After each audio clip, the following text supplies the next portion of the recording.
A reading from the book of 1 Kings. Today is October 28th. Our reading from 1 Kings is chapter 14. At that time, Abijah, a son of Jeroboam, fell sick. Jeroboam said to his wife, "Go and disguise yourself so that you will not be recognized as Jeroboam's wife, and go to Shiloh. The prophet Ahijah lives there, the one who predicted that I would be king over his people. Take with you 10 loaves, some wafers, a jug of honey, and go to him. He will tell you what happened to the boy." Jeroboam's wife did so. She left and went to Shiloh and came to the house of Ahijah. Now Ahijah could not see, for his eyes had become sightless with age. But the Lord had said to Ahijah, "Jeroboam's wife is coming to inquire of you concerning her son who is sick. Speak to her thus and thus when she arrives. She will be in disguise." Ahijah heard the sound of her feet as she came through the door. And he said, "Come in, wife of Jeroboam. Why are you disguised? I have a harsh message for you. Go tell Jeroboam, thus says the Lord, the God of Israel.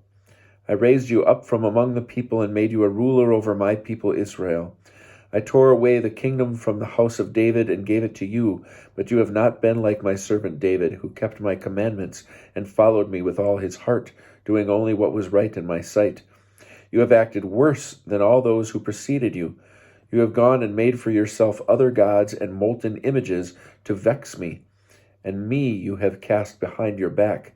Therefore I will bring disaster upon the house of Jeroboam, and I will cut off from Jeroboam every male, bond and free, in Israel. I will sweep away the house of Jeroboam utterly as dung is swept away.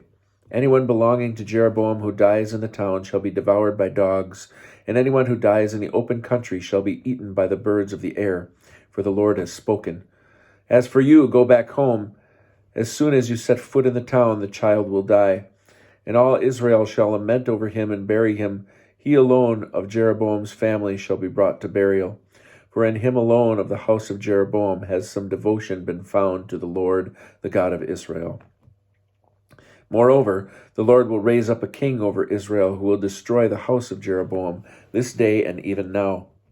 The Lord will strike Israel until it sways like a reed in water. He will uproot Israel from this good land that he gave to their fathers, and will scatter them beyond the Euphrates, because they have provoked the Lord by the sacred posts that they have made for themselves.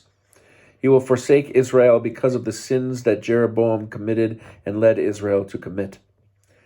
Jeroboam's wife got up and left, and she went to Tirzah. As soon as she stepped over the threshold of her house, the child died. They buried him, and all Israel lamented over him in accordance with the word that the Lord had spoken through his servant the prophet Ahijah. The other events of Jeroboam's reign, how he fought and how he ruled, and recorded in the annals of the kings of Israel. Jeroboam reigned 22 years, then he slept with his fathers, and his son Nadab succeeded him as king.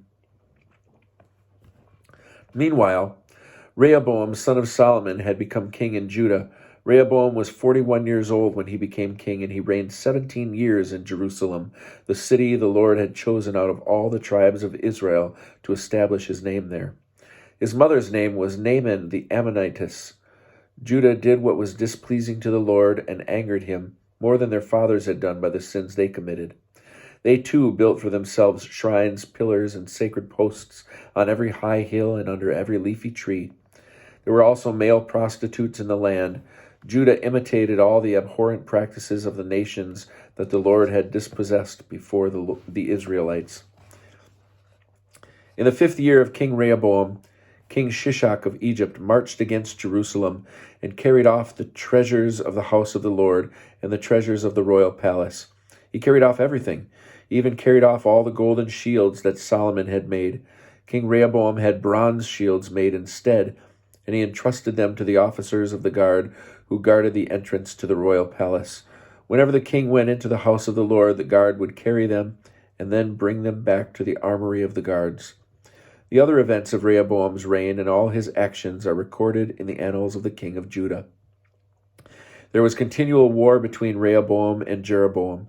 Rehoboam slept with his fathers and was buried with his fathers in the city of David.